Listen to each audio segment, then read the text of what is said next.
So gravitation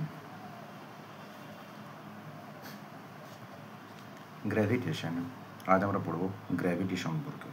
gravity বা অভিকর্ষ। Gravity বা অভিকর্ষ বলতে কী বোঝায়? ভূপৃষ্ঠে বা ভূপৃষ্ঠের কাছাকাছি অবস্থিত কোনো বস্তুকে পৃথিবী যে বল দ্বারা আকর্ষণ করে তাকে অভিকর্ষ বলা হয়।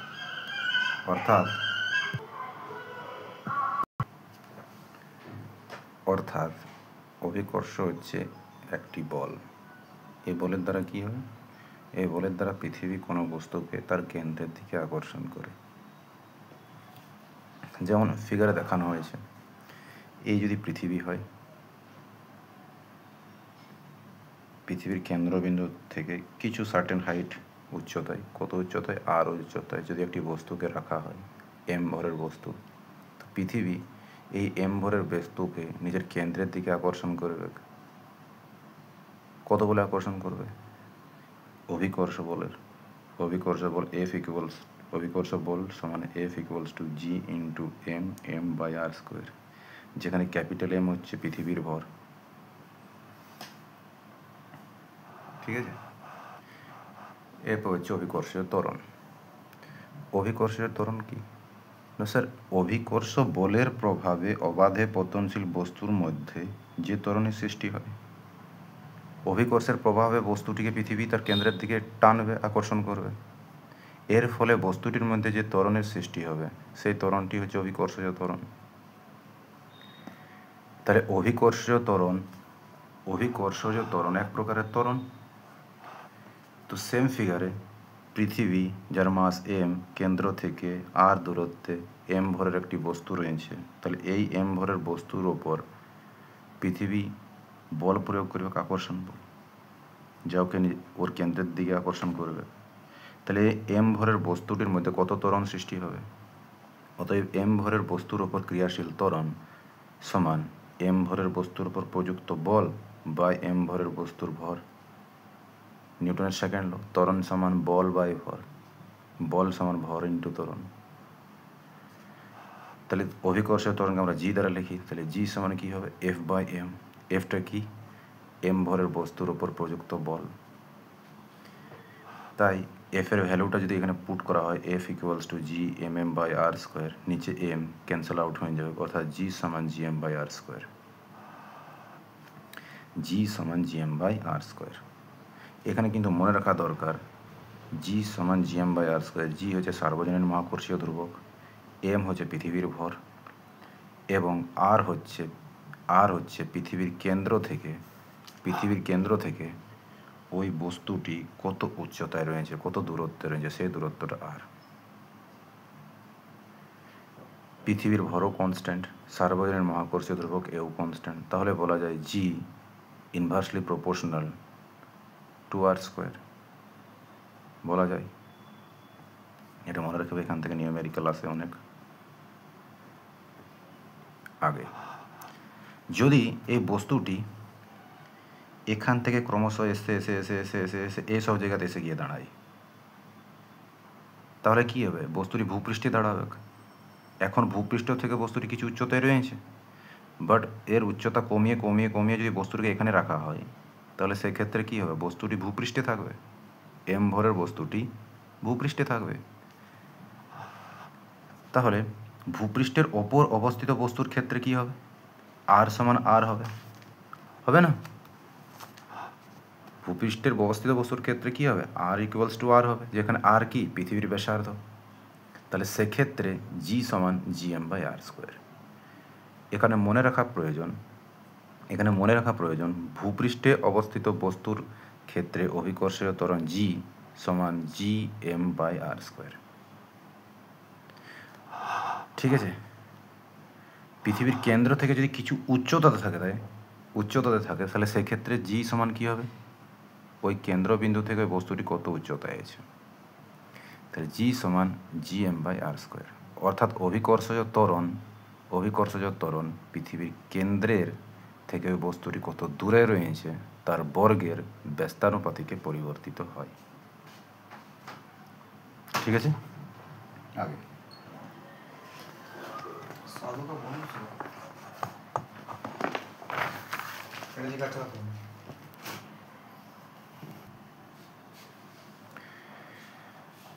হচ্ছে জি এবং রো এর মধ্যে সম্পর্ক।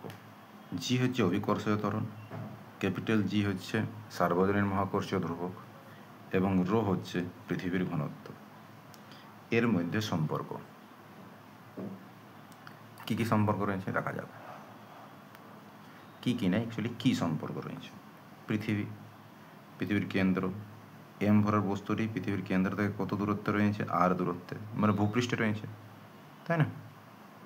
তো লিখতে পারি সেক্ষেত্রে জি সমান GM/r²। এম হচ্ছে পৃথিবীর ভর। আমরা জানি ঘনত্ব সমান কি হয়? ভর বাই আয়তন। তাহলে ভর সমান কি হবে? ঘনত্ব ইন্টু আয়তন। তাহলে ঘনত্ব ইন্টু আয়তন, এটা কার আয়তন? পৃথিবীর আয়তন। রোটা কার ঘনত্ব? পৃথিবীর ঘনত্ব। পৃথিবীকে আমরা একটা গোলক হিসাবে কনসিডার করি, তাহলে ওর আয়তন কত হবে? 4/3 πr3। এখানে আর ক্যান্সেল আউট হবে, একটা আর উপরে থাকবে, তাহলে আলটিমেট কি রইবে?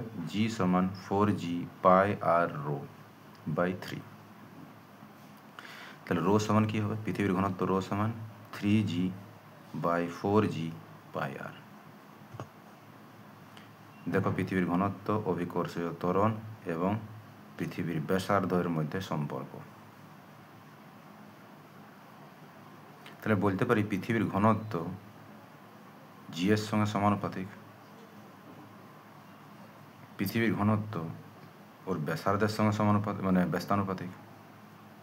ঠিক তেমনি অন্য কোনো প্ল্যানেট যদি থাকে তো ওই প্ল্যানেটের ঘনত্ব ওই প্ল্যানেটের অভিকর্ষীয় ত্বরণের সঙ্গে সমানুপাতিক হবে। কোনো প্ল্যানেটের ঘনত্ব ওই প্ল্যানেটের ব্যাসার্ধের সঙ্গে ব্যস্তানুপাতিকে পরিবর্তিত হবে। এখান থেকেও রিলেটেড নিউমেরিক্যাল আসে, গাণিতিক প্রশ্ন এখান থেকেও পড়ে। বোঝা গেল? আগে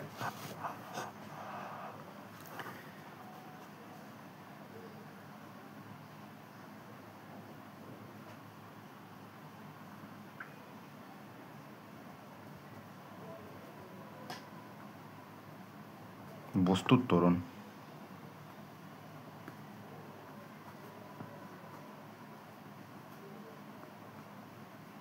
ও পৃথিবীর ত্বরণ। বস্তুর ত্বরণ ও পৃথিবীর ত্বরণ, এদের কম্প্যারিজন হবে। ধরে নাও এ হচ্ছে পৃথিবী, যার ব্যাসার্ধ রয়েছে কত? আর। কিন্তু পৃথিবীর কেন্দ্র থেকে স্মল আর দূরত্বে একটি বস্তু রয়েছে, যে বস্তুটির ভর এম। পৃথিবীর ভর ক্যাপিটাল এম, তাই না? এখন according to law of gravitation, মহাকর্ষের সূত্রানুসারে পৃথিবী এই এম ভরের বস্তুটিকে আকর্ষণ করবে তার কেন্দ্রের দিকে, তাই না? অনুরূপে এই ছোট বস্তুটিও পৃথিবীকে আকর্ষণ করবে। এই ছোট বস্তুটিও পৃথিবীকে আকর্ষণ করবে ওর দিকে। তাহলে যখন ছোট বস্তুটি পৃথিবীকে আকর্ষণ করবে তো পৃথিবীর ত্বরণ কত হবে? আর যখন পৃথিবী ছোট বস্তুটিকে আকর্ষণ করবে তখন ওর ত্বরণ কত হবে? ঘটনা দুটোই তো একসঙ্গেই ঘটছে না, আর একই সময়ে ঘটছে, আলাদা আলাদা সময়দের ব্যবধানে তো ঘটছে না। এও ওকে টানার চেষ্টা করছে আর এও একে টানার চেষ্টা করছে একই মুহূর্তে। সেই মুহূর্তে এদের ত্বরণের ক্যালকুলেশন হবে। তো যদি আমি লিখি এই পাশে এম ভরের বস্তুর ত্বরণ,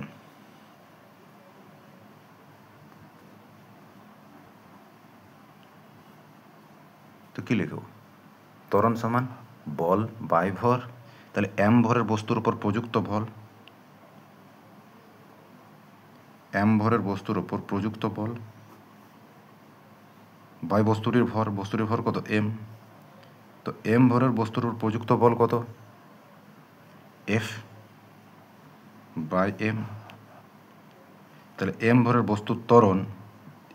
বস্তুর ত্বরণ যদি আমি ওটাকে লেট সাপোজ ওটাকে আমি জি দ্বারা লিখছি, এ দ্বারা লিখি, চলো এম ভরের বস্তুর ত্বরণ এ সমান এফ বাই এম। এফ এর ভ্যালু কত হবে? G M M by R square, নিচেও এম এবং আর স্কোয়ার নিচে এ এমটা এটা।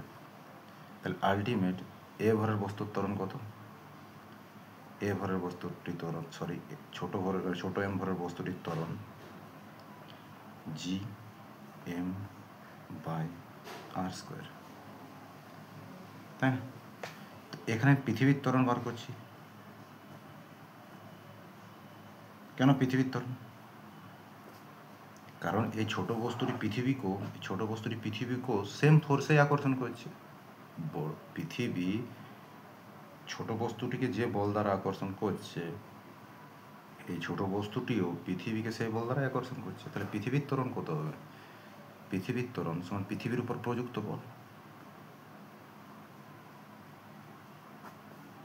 বাই পৃথিবীর ভর, যেটা এম।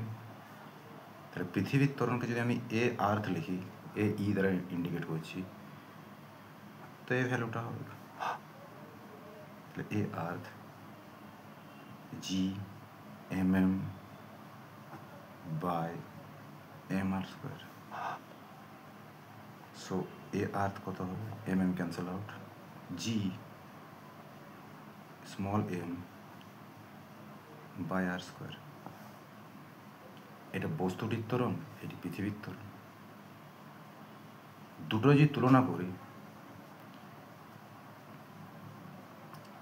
এ বাই এ আর্থ, তো দেখো জি জি কেটে যাবে,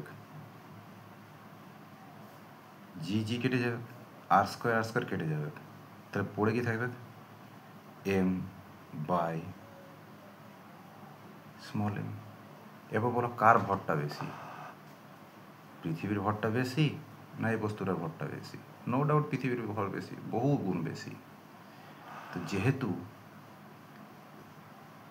যেহেতু capital M is much greater than small M, তাহলে বড়োর থেকে ছোটোটার যদি ভাগ দিয়ে দেওয়া হয়, বড়োটাকে যদি ভাগ করাটা হয় ছোটোর সাহায্যে, তাহলে যে রেজাল্টটা পাওয়া যাবে সেটা অলওয়েজ কী হবে? গ্রেটার দেন 1 হবে, তাই না? সেটা অলওয়েজ গ্রেটার দেন 1 হবে। অর্থাৎ এর যে ত্বরণ হবে, বস্তুটির যে ত্বরণ হবে, সেটা বহু গুণ বেশি হবে। কার তুলনায়? পৃথিবীর তুলনায়। অনেক সময় প্রশ্ন আসে না যে সূর্য পৃথিবী চন্দ্রমাকে বা পৃথিবী কোনো বস্তুকে আকর্ষণ করছে, চন্দ্রমার জন্যই বলছি, মনে করো পৃথিবী চন্দ্রমাকে আকর্ষণ করছে, চন্দ্রমাও পৃথিবীকে আকর্ষণ করছে উইথ সেম ফোর্স, একই বল দ্বারা। কিন্তু রেজাল্টে আমরা দেখি কি চন্দ্রমা পৃথিবীর চারিদিকে ঘুরছে। পৃথিবী চন্দ্রমার চারিদিকে কেন নেই ঘুরছে? তার অ্যান্সার হচ্ছে এটাই, পৃথিবীর ভর বেশি, তাহলে পৃথিবীর ত্বরণ কম হতে হবে, তাই না? আর চন্দ্রমার ভর কম পৃথিবীর তুলনায়, তাহলে চন্দ্রমার ত্বরণ তো বেশি হবেই হবে। কারণ বল তো দুজনের উপরেই কনস্ট্যান্ট বল কাজ করছে, কি বল, তাই না? বল সমান ভর গুণিত ত্বরণ, বল সমান কি হয়? ভর গুণিত ত্বরণ। বল দুজনারই একই বল কাজ করছে,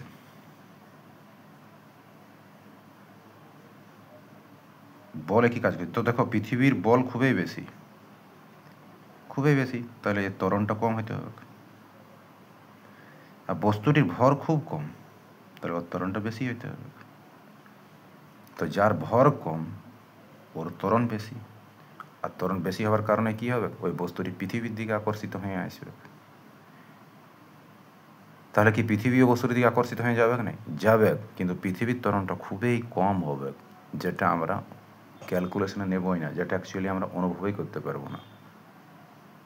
পৃথিবীর ত্বরণ বহু কম, কার তুলনায়? এই অবজেক্টের ত্বরণের তুলনায়, ঠিক আছে?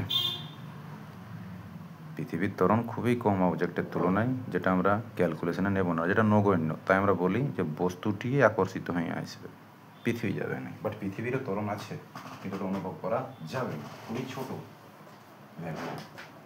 নেগলিজিবল।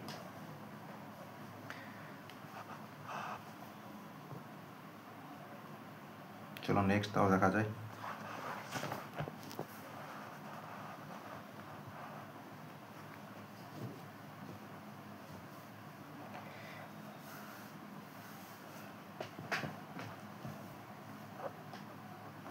এরপরে আসে অ্যাকচুয়াল ক্যালকুলেশন। এই ক্যালকুলেশনটা হলেই বুঝে যাবে তোমাদের কাজ, সিলেবাসের কাজ হচ্ছে।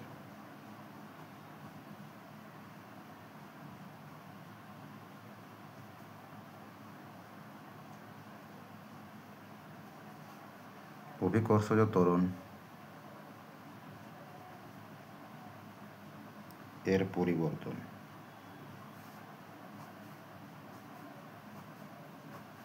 জি এর একটা ভ্যালু নেই, মানে জি যে সর্বত্র একই ভ্যালু রয়েবে তা নয়, অভিকর্ষজ ত্বরণের মান চেঞ্জ হতে থাকে।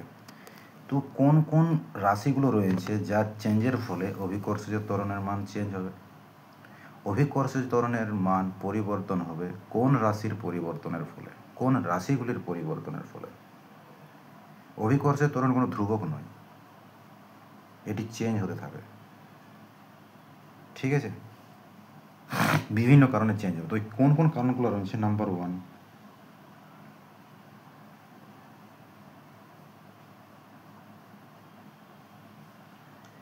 পৃথিবীর কোনো সুষম আকৃতি না থাকায়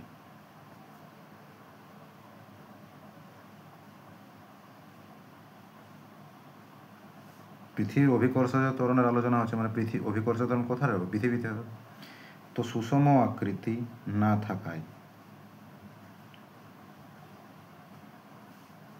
সুষম আকৃতি না থাকায় কার? পৃথিবীর আলোচনা হচ্ছে। পৃথিবীর কোনো সুষম আকৃতি না থাকায় অভিকর্ষজ ত্বরণের মান বিভিন্ন জায়গায় বিভিন্ন হয়।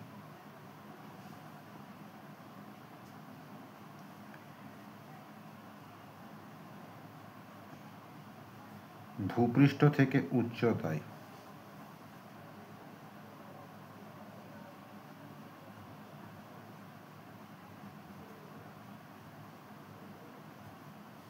ভূপৃষ্ঠ থেকে উচ্চতার সঙ্গে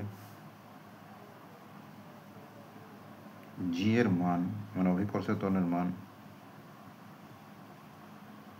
পরিবর্তন হয়। তাহলে অভিকর্ষজ ত্বরণের মান উচ্চতার সঙ্গে পরিবর্তন হয়, উচ্চতার সঙ্গে। গভীরতার সঙ্গে পরিবর্তন হয়।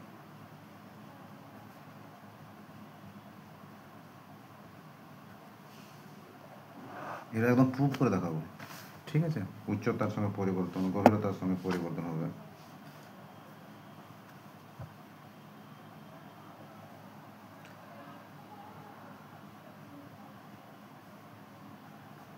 আহ্নিক গতির জন্য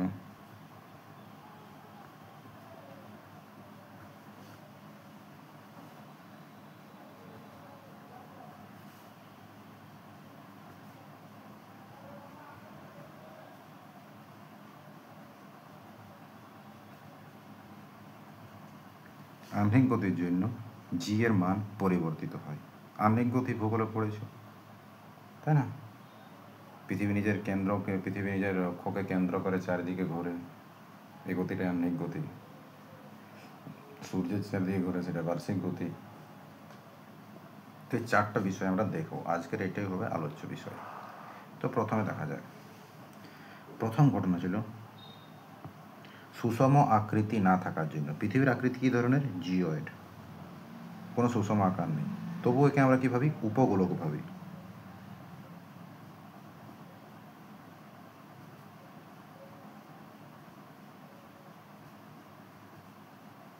সুষম আকৃতি না থাকার ফলে আপনি কি করে বললেন যে অভিকর্ষজ ত্বরণের পরিবর্তন হবে?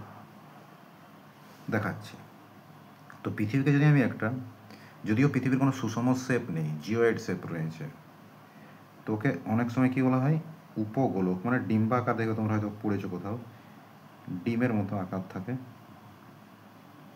এভাবে, কিন্তু অ্যাকচুয়ালি এইভাবেও থাকে না, এদিকটা একটু বেশি থাকে আবার।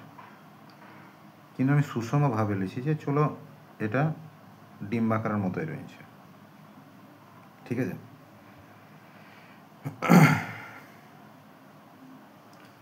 তো এই দিকটাতে হচ্ছে নর্থ পোল, এটা ধরে নাও সাউথ পোল, এদিকটা পূর্ব দিক, এদিকটা পশ্চিম দিক পৃথিবীর। তাহলে পৃথিবীর কেন্দ্র যদি আমি এটাকে ভেবে নিই, পৃথিবীর কেন্দ্র যদি এটাকে ভেবে নিই, তাহলে বলো এইখান থেকে এই যে দূরত্বটা হবে সেটা কি হবে? মেরু বরাবর ব্যাসার্ধ, কারণ উত্তর পোল দক্ষিণ পোল। আর এটা কি হবে? কেন্দ্র থেকে এটা, এটাও প্রায় সেম হবে। যদি এটা আর হয়ে থাকে তো এটাও আর হবে, কিন্তু এই দিকটা দেখো, এই দিকটা অলওয়েজ কি হবে? আর এর থেকে বেশি হবে। তো এটাকে আর না লিখে এটাকে আমি লিখছি আর ড্যাশ,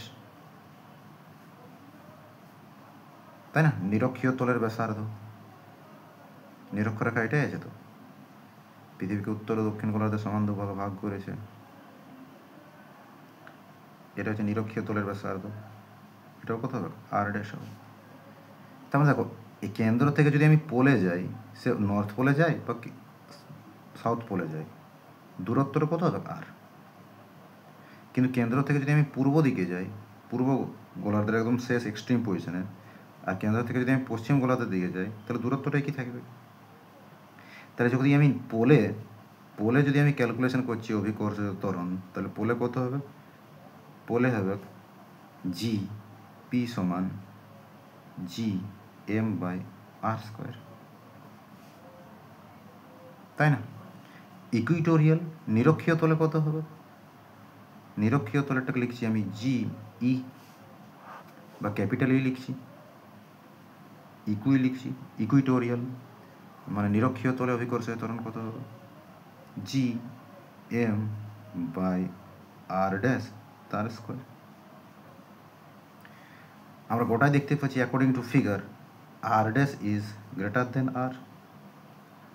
আর ড্যাশ যদি আর এর থেকে বেশি হয়, তাহলে বলো কোথায় অভিকর্ষজ ত্বরণ বেশি হবে? পোলে অভিকর্ষজ ত্বরণ বেশি হবে না নিরক্ষীয় তলে? পোলে কি হবে? অভিকর্ষজ ত্বরণ দূরত্বের বর্গের ব্যস্তানুপাতিকে পরিবর্তিত হয়েছে। তো যেখানে দূরত্বটা কম হবে সেখানে অভিকর্ষজ ত্বরণের মান বেশি হবে, কিন্তু যেখানে দূরত্বটাই বেশি হয়ে যাবে সেখানে অভিকর্ষজ ত্বরণের মান কম হয়ে যাবে, কারণ অভিকর্ষজ ত্বরণ দূরত্বের বর্গের ব্যস্তানুপাতিক। এই দেখো না, আর ড্যাশটা বেশি, আর ড্যাশ গ্রেটার দেন আর। যদি আর ড্যাশটা বেশি হয়, একটা ফিক্স সংখ্যাকে একটা বড় সংখ্যা দিয়ে ভাগ করো, আবার ওই ফিক্স সংখ্যাটাকে একটা ছোট সংখ্যা দিয়ে ভাগ করো। তো নিচে আমরা পড়েছি ভগ্নাংশে, নিচে কে থাকে? হর, তাই না? তো যদি নিচে হরের ভ্যালু থাকে, হরের ভ্যালুটা কম থাকে, তাহলে রেজাল্টেন্ট ভ্যালুটা বেশি পাওয়া যাবে। আর যদি হরের ভ্যালুটাই বেশি হয়ে যায় তো রেজাল্টেন্ট ভ্যালুটা কম হয়ে যাবে। তার মানে এখানে আমরা বুঝতে পারছি যে পৃথিবীর কোনো সুষম আকৃতি না থাকায় বিভিন্ন বিন্দুতে অভিকর্ষজ ত্বরণের মান বিভিন্ন হবে। তার মধ্যে আমি আলোচনা করলি কোথাকার? পোল আর নিরক্ষীয়, মেরু অঞ্চল আর নিরক্ষীয় অঞ্চলের আলোচনা। মেরু অঞ্চল নর্থ বা সাউথ মেরু অঞ্চল, নিরক্ষীয় অঞ্চল ইস্ট ওয়েস্ট। তাহলে কোথায় বেশি হবে? অভিকর্ষজ ত্বরণ সবসময় পোল এ বেশি হবে, কার তুলনায়? ইকুইটোরিয়াল মানে নিরক্ষীয় তলের তুলনায়। তো এটা প্রমাণিত হলো যে পৃথিবীর কোনো সুষম আকৃতি না থাকার জন্য, পৃথিবীর কোনো সুষম আকৃতি না থাকার জন্য পৃথিবীর বিভিন্ন স্থানে অভিকর্ষজ ত্বরণের মান বিভিন্ন হয়। এই কথাগুলো নোট করে রাখবে। চলো তারপর, স্যার সুষম আকৃতি না থাকার জন্য আমরা দেখলাম অভিকর্ষজ ত্বরণের মানের পরিবর্তন হবে। এরপর স্যার উচ্চতার সঙ্গে কীভাবে পরিবর্তন হবে? এগুলো পরীক্ষায় ডিরাইভ করতে দেয়। উচ্চতার সঙ্গে পরিবর্তন, উচ্চতার সঙ্গে অভিকর্ষজ ত্বরণ কীভাবে পরিবর্তিত হবে দেখা যাক। মনে করা যাক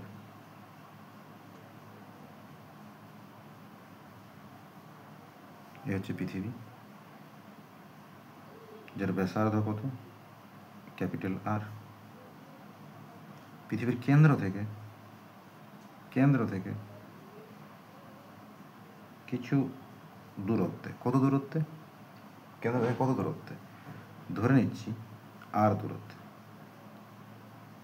কেন্দ্র থেকে কত দূরত্বে? আর দূরত্বে। এই বিন্দুতে অভিকর্ষের ত্বরণের মান কত হবে? এই বিন্দুটা কি বিন্দু ধরা যায় বলো? কি বিন্দু ধরে নেব? এক্স। এক্সে ধরছি, নর্মালি আমি পি ধরি, কিন্তু যদি পি ধরি তখন তোমার মাথায় পোলের ধারণা এসে যাবে, কিন্তু আমি পোল এখন ধরছি না। এক্স বিন্দুতে কোনো আননোন বিন্দুতে অভিকর্ষের ত্বরণের মান কত হবে? তো বলো, যদি এইটা পৃথিবীর ব্যাসার্ধ হয় তো নো ডাউট এখান থেকে এইটা পৃথিবীর ব্যাসার্ধই হবে। আচ্ছা, তার মানে স্যার এইটা আপনি বলতে বলছেন যেটা পৃথিবীর ব্যাসার্ধ আর। ওকে, তাহলে স্যার পৃথিবীর ব্যাস মানে এটা তো ভূপৃষ্ঠে এসে গেল, ভূপৃষ্ঠ থেকে বস্তুটি কত উঁচুতে আছে দেখা যাক। তো ভূপৃষ্ঠ থেকে বস্তুটি আছে এইচ উচ্চতায়। কত উচ্চতায়? এইচ। কত উচ্চতায় আছে? এইচ। কিন্তু কেন্দ্র থেকে বিন্দুটা কত রয়েছে? কেন্দ্র থেকে কত দূরত্বে রয়েছে বিন্দুটা? Small R. Small R equals to কি লেখা যেতে পারে? Capital R plus H. তো এখানে পরীক্ষায় বকা বানায়, কেন্দ্র থেকে বলে দেবে কেন্দ্র থেকে কিছু দূরে রয়েছে মানে আর দূরে, বলে দেবে ভূপৃষ্ঠ থেকে কিছু দূরত্ব রয়েছে। ভূপৃষ্ঠ মানে অলরেডি কেন্দ্র থেকে আর, আর ভূপৃষ্ঠ থেকে এইচ, তার মানে কেন্দ্র থেকে কত উচ্চতায়? আর সমান আর প্লাস এইচ উচ্চতায়। ঠিক আছে, ওকে। তাহলে স্যার এই বিন্দুতে যদি এটা ওয়াই বিন্দু ধরে নিই আমি, ভূপৃষ্ঠের একটা বিন্দু ওয়াই, তাহলে ওয়াই বিন্দুতে অভিকর্ষের ত্বরণ কত হবে? ওয়াই যেটা ভূপৃষ্ঠ করে,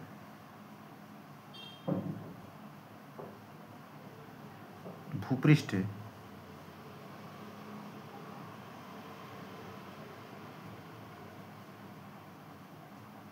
অভিকর্ষীয় ত্বরণ, ভূপৃষ্ঠ বলতে কোথায়? ওয়াই বিন্দুর আলোচনা আছে।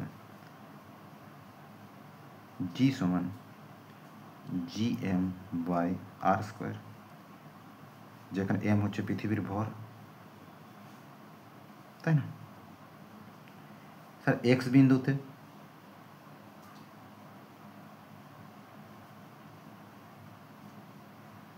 ভূপৃষ্ঠ থেকে কত উচ্চতায়? এইচ উচ্চতায়। ভূপৃষ্ঠ থেকে এইচ উচ্চতায়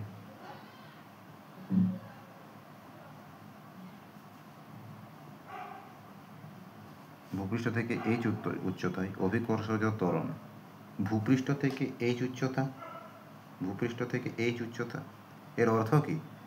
কেন্দ্র থেকে আর প্লাস এইচ উচ্চতা, তাই না? তো ভূপৃষ্ঠ থেকে এইচ উচ্চতায় অভিকর্ষজ ত্বরণ ধরে নিচ্ছি জি ড্যাশ হবে, এখানে তো জি হবে না, জি ড্যাশ হবে। কেন হবে? কারণ আপনিই বললেন অভিকর্ষজ ত্বরণ দূরত্বের বর্গের ব্যস্তানুপাতিক। দূরত্ব যত বেড়ে বেড়ে যাবে অভিকর্ষজ ত্বরণ কমে কমে যাবে, দূরত্ব যত কমে কমে আসবে অভিকর্ষজ ত্বরণ তত বেশি হবে। তাহলে জি ড্যাশ সমান কত হবে? জি এম কেন্দ্র থেকে কত দূরত্বে আছে? কেন্দ্র থেকে আর দূরত্বে আছে, তো আমি লিখবো G M by R square. এই আর এর মানেই তো আর প্লাস এইচ না, তো এটাকে আমি রিপ্লেস করতে পারি আর প্লাস এইচ তার স্কোয়ার। এটা ইকুয়েশন 2 দিয়ে যাবে। ইকুয়েশন 2 ডিভাইডেড বাই ইকুয়েশন 1 যদি করা হয়, 2 ভাজিত 1 যদি করা হয়, তাহলে জি ড্যাশ বাই জি সমান কত হবে? GM by R plus H তার whole square into GM by R square. দেখো তো ঠিক করেছি? নো ডাউট ঠিকই আছে, মানটা পাল্টে যাবে না, জি ড্যাশ বাই জি, তো জি ড্যাশের মানে এটা, তাই না? জি এর মানটা বসে আনছি, নিচে জিএম, ওই আরটা যা আর স্কোয়ারটা উপরে যাবে তো আর স্কোয়ার, তো জিএম ক্যান্সেল আউট, তাই না? তা পড়ে রইবে 1 বাই, এই আর স্কোয়ারটাকে আবার আমি নিচে নিয়ে নামছি, তো আমি লিখতে পারি, চলো পরে লিখব, R plus R by R plus H তার হোল স্কোয়ার লিখতে পারি। দেখো তো এটা cancel out, R square by R plus H তার হোল স্কোয়ার, তখন R by R plus H তার হোল স্কোয়ার। এবার আমি এটাকে লিখতে পারি 1 by R plus H by R তার হোল স্কোয়ার, নো ডাউট লেখা যাবে। তাহলে জি ড্যাশ বাই জি সমান একের স্কোয়ার এক, নিচের এইটের স্কোয়ার, তো নিচের এইটের স্কোয়ার কত হবে যদি ইন্ডিভিজুয়ালি ভাঙা যায়, 1 প্লাস এইচ বাই আর তার হোল স্কোয়ার। যদি এটা উপরে তোলা যায় তাহলে কি হবে, 1 plus H by R to the power -2।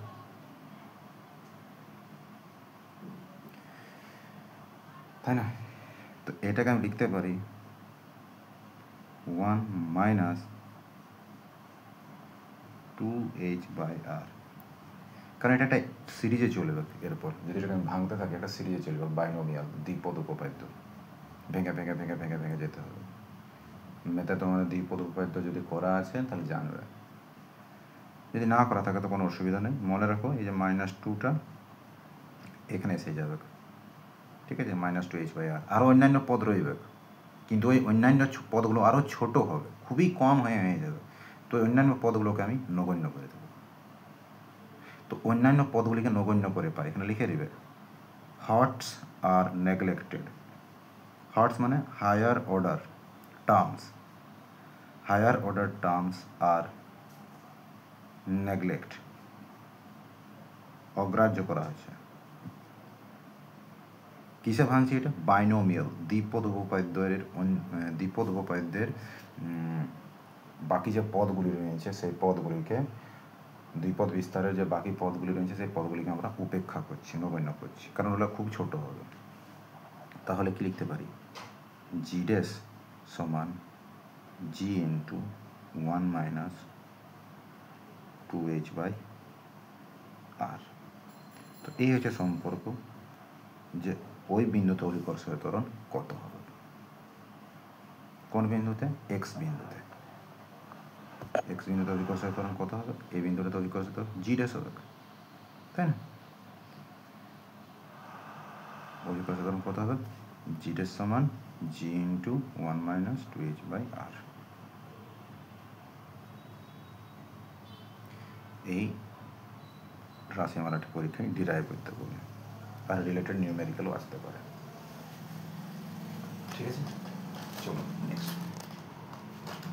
এরপর হবে স্যার উচ্চতার সঙ্গে তো হয়ে গেল, এখানে আরও কিছু ম্যাটার আছে, আমি আলোচনা করব।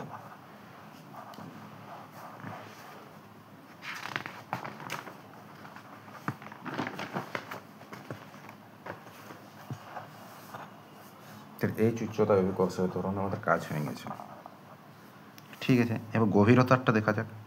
তাহলে অভিকর্ষীয় ত্বরণের পরিবর্তন কত হচ্ছে এই উচ্চতায়, ওটা দেখে নিই, তারপর গভীরতায় যাব।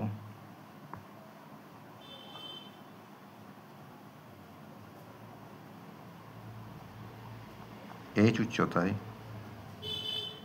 জি এর পরিবর্তন, জি বলতে অভিকর্ষীয় ত্বরণ, হ্যাঁ, জি এর পরিবর্তন কত হবে? ডেল জি।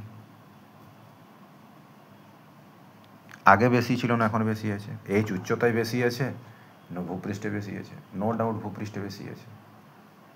কেন বেশি আছে? কারণ কেন্দ্র থেকে ভূপৃষ্ঠের দূরত্বটা কম, তাই না?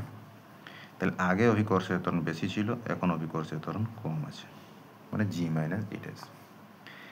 তো জি এর যে ভ্যালু বার করলাম আমরা, সেই জি ড্যাশের যে ভ্যালু বার করলাম সেটা কী ছিল?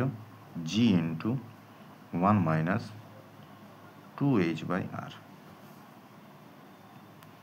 জি minus G minus minus plus 2gh by R. তার মানে এই উচ্চতায় অভিকর্ষীয় ত্বরণের যে পরিবর্তন হবে ডেল জি, সেটা কী হবে? 2gh বাই আর।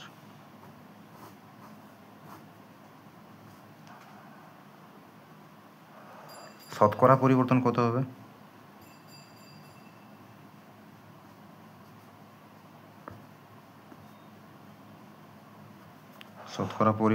শতকরা পরিবর্তন কী হয়? Change by initial into 100।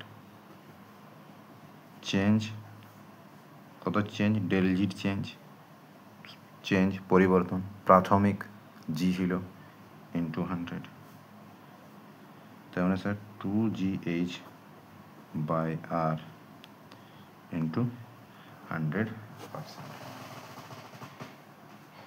এত পার্সেন্টের পরিবর্তন হবে উচ্চতার ম্যাটার। এরপর আসছে গভীরতার সঙ্গে পরিবর্তন।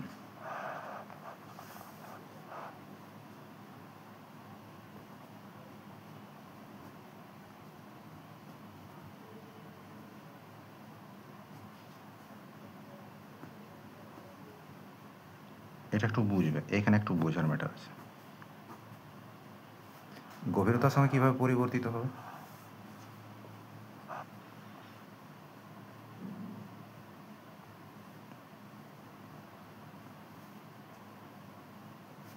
মনে করা গিয়েছে পৃথিবী,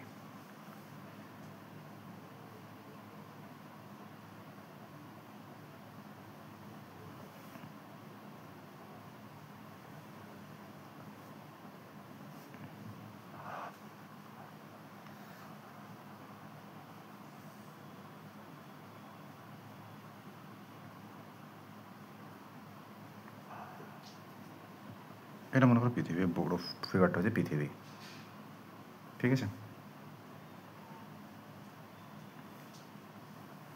এই বড়টা হচ্ছে পৃথিবী। তো কেন্দ্র থেকে কত দূর উচ্চতায় রয়েছে? কেন্দ্র থেকে ব্যাস এটা কত? এই দূরত্বটা পৃথিবীর ব্যাসার্ধ আর। এটা হচ্ছে ভূপৃষ্ঠের বিন্দুটা। এটা কি? এগুলো সব ভূপৃষ্ঠের উপরে কোনো অবস্থিত বিন্দু এগুলো, তাই না? ভূপৃষ্ঠের উপর অবস্থিত কোনো বিন্দু, এরা সব ভূপৃষ্ঠ। আমি ভূপৃষ্ঠ থেকে যদি গভীরতায় যাই, মানে ভেতরের দিকে যাব, কত গভীরতায় যাব? ধরে নিচ্ছি H গভীরতায়। তাহলে ভূপৃষ্ঠ থেকে যদি আমি H গভীরতায় যাই, তাহলে এই বিন্দুতে, অ্যাগেন এই বিন্দুটা X, এই বিন্দুতে অভিকর্ষের ত্বরণ কত হবে? তাহলে আমাকে দেখতে হবে যে কেন্দ্র থেকে এই বিন্দুটির দূরত্ব কত। কেন্দ্র থেকে এই বিন্দুটির দূরত্ব কত? ধরে নিচ্ছি R, তাই না?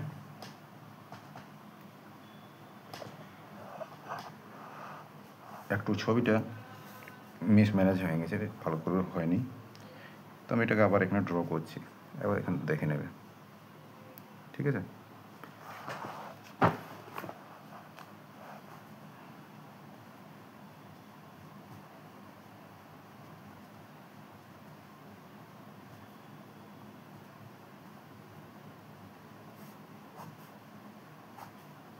গভীরতার সঙ্গে পরিবর্তন।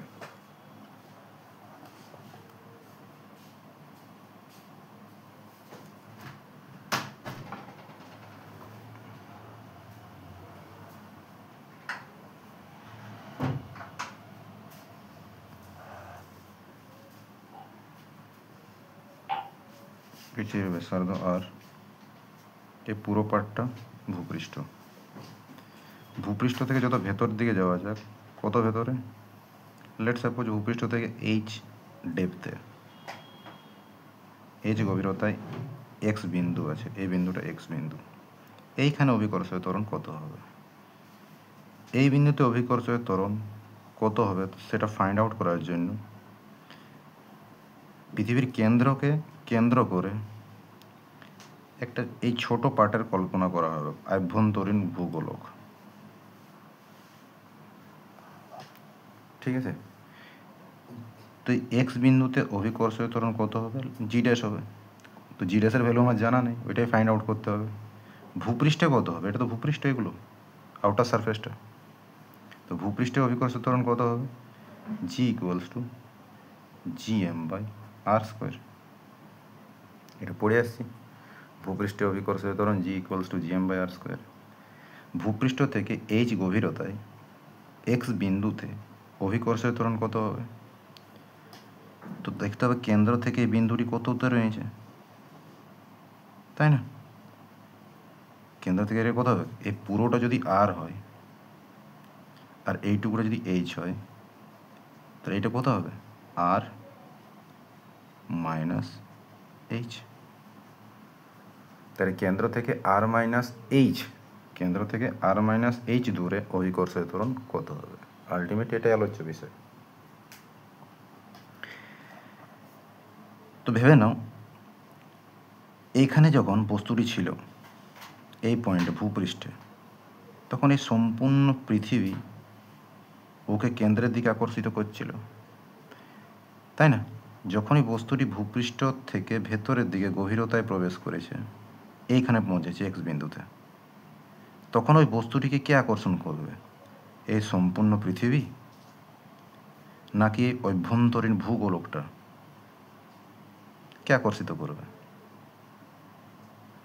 বস্তুটি যখন এইখানে ছিল ভূপৃষ্ঠে, তখন সম্পূর্ণ পৃথিবী জুড়ে ওর উপর একটা বল প্রযুক্ত হচ্ছিল, যে বলটা ওকে কেন্দ্রের দিকে আকর্ষিত করছিল। যখনই বস্তুটি ভেতরের দিকে ঢুকে গেছে, ভূপৃষ্ঠ থেকে কিছু গভীরতায় প্রবেশ করেছে, আর এই পয়েন্টে এসে গেছে, এই পয়েন্টে আসার ফলে ওই বস্তুটির কে আকর্ষিত করবে? কোন বল বস্তুটিকে কে আকর্ষণ করবে অ্যাকচুয়ালি? এই সম্পূর্ণ পৃথিবী আকর্ষণ করবে, না এই অভ্যন্তরীণ ভূভাগটা? এই অভ্যন্তরীণ ভূভাগটা এই আকর্ষণ করবে। বোঝা গেছে? তো এই অভ্যন্তরীণ ভূভাগটা যদি একে আকর্ষিত করে, তাহলে কত বল দ্বারা আকর্ষিত করবে সেটা জানা আছে। তো সম্পূর্ণ পৃথিবীর ভর যদি এম হয়, তাহলে এই অভ্যন্তরীণ ভূভাগটা কত হবে জানা নাই। তো এই অভ্যন্তরীণ ভূভাগটার ভর ধরে নিচ্ছি আমি এম ড্যাশ। তো এই অভ্যন্তরীণ ভূভাগটার ভরটাই আমাকে ফাইন্ড আউট করতে হবে। পৃথিবীর ঘনত্ব যদি রো হয়,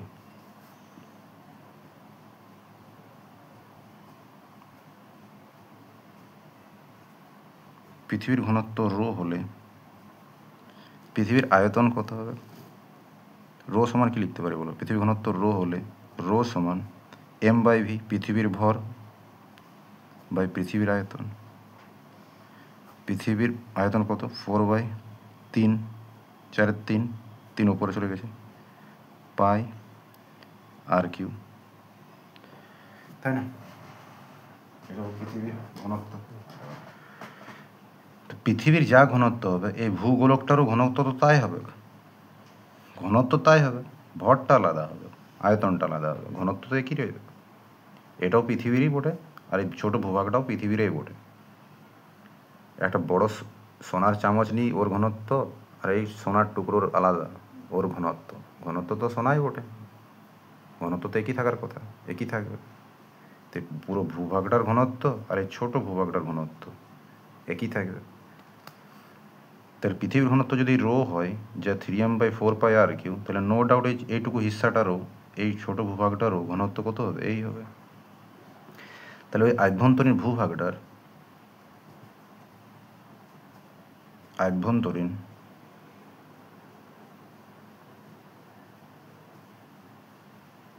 ভূগোলকের ভর সমান কি হবে? আমরা জানি ঘনত্ব সমান ভর বাই আয়তন, তাহলে ভর সমান কি হবে?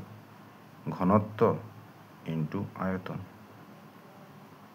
তো আভ্যন্তরীণ ভূগোলকের ভর, যেটাকে আমি এম ড্যাশ বলছি, এম ড্যাশ সমান কী হবে?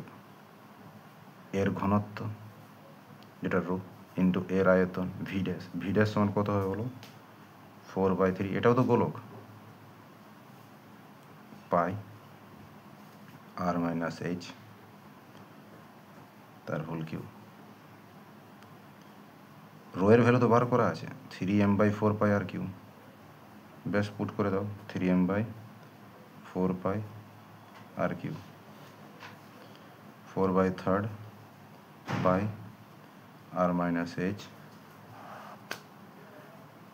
তার কিউ। তাহলে আলটিমেট এম ড্যাশ কত হবে? 4π ক্যান্সেল আউট, এম ড্যাশ সমান M into R minus H by R minus H by R তার হোল কিউ। তো এটা হবে এইটুকু জায়গাটার ভর। এই ছোট ভূগোলকটার ভর কত হবে? M dash. তাহলে এই ছোট গোলকটা এই বস্তুটাকে এখানে যেটা বস্তু ছিল, ওই বস্তুটার কত বল প্রয়োগ করবে?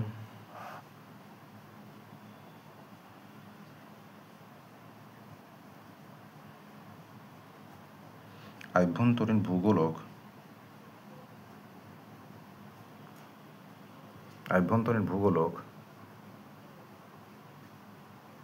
এক্স বিন্দুতে থাকা এম ভরের বস্তুর ওপর যে বল বলতে আকর্ষণ বল, যে বল প্রয়োগ করবে তা হলো F সমান G M dash into M by R minus H তার হোল স্কোয়ার। তাই কত বল আকর্ষিত করবে? জি এম ড্যাশ এম মানে ছোট করে বস্তুটা যেটা এক্স বিন্দুতে রাখা আছে। এখানে যদি একটা এক্স বিন্দুতে স্মল এম ভরের বস্তু রাখা হয়, এই স্মল এম ভরের বস্তুটাকে আকর্ষণ করবে এই এম ড্যাশ ভরের বস্তুটা, ভূগোলকটা কত বলে? এই বলে M dash M by R square. তো যদি আকর্ষণ করে এক্স বিন্দুতে যদি একটা ছোট বস্তুকে রাখি এম ভরে, তো এই গোলকটাকে আকর্ষিত করবে। আকর্ষণ করলে ছোট বস্তুটির ত্বরণ হবে। তো এই ছোট বস্তুটির ত্বরণেই তো হবে এই বিন্দুটির অভিকর্ষীয় ত্বরণ। ছোট বস্তুটির যে ত্বরণটা সৃষ্টি হবে এই ছোট ভূগোলকের আকর্ষণের ফলে, ওই ত্বরণটাই হবে এক্স বিন্দুর অভিকর্ষীয় ত্বরণ। অর্থাৎ অতএব এক্স বিন্দুতে অভিকর্ষীয় ত্বরণ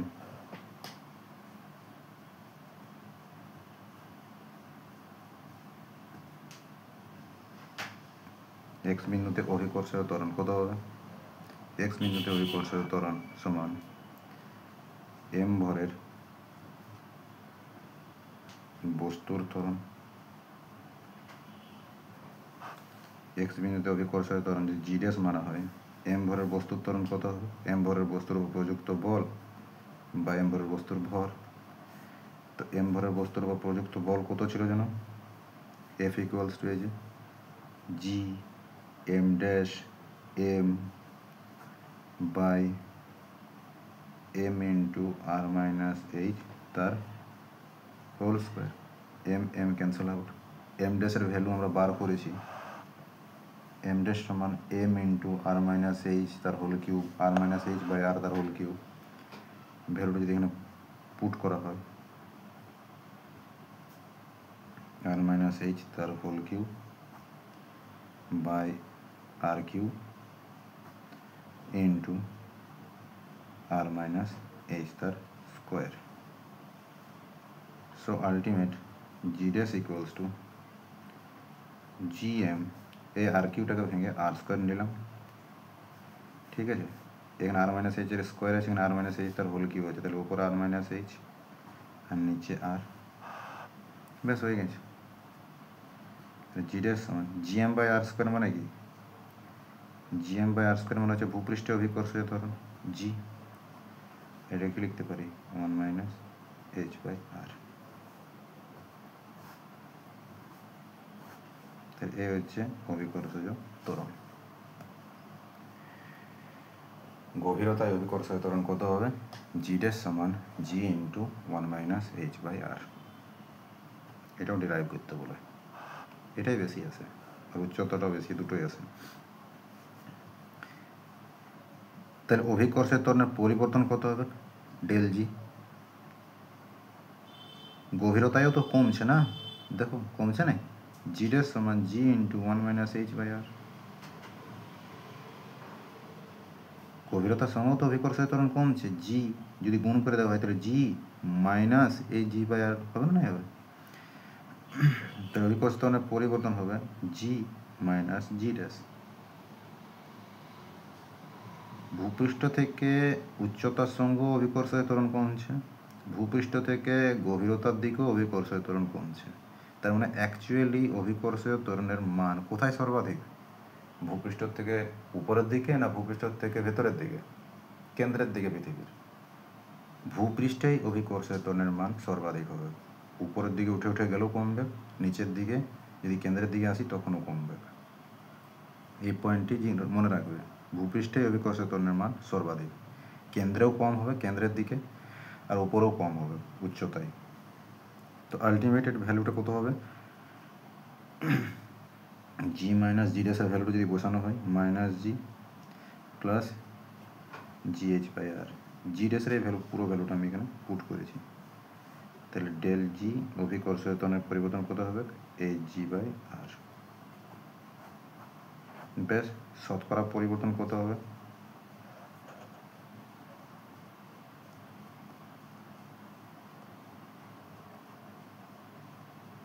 চেঞ্জ বাই ইনিশিয়াল ইন্টু 100%, অর্থাৎ কত হবে, ডেল জি মানে এইচ জি বাই আর, তাই না? তাহলে এইচ বাই আর ইন্টু 100%।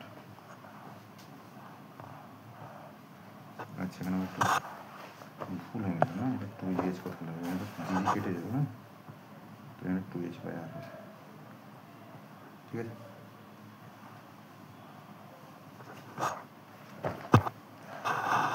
তো হচ্ছে অভিকর্ষীয় ত্বরণের পরিবর্তন পার্টটা দেখো, ঠিক আছে। ফার্স্ট ডে ওরে দেখা যাক কীরকম হচ্ছে, কীরকম হবে না হবে জানাবে, ঠিক আছে।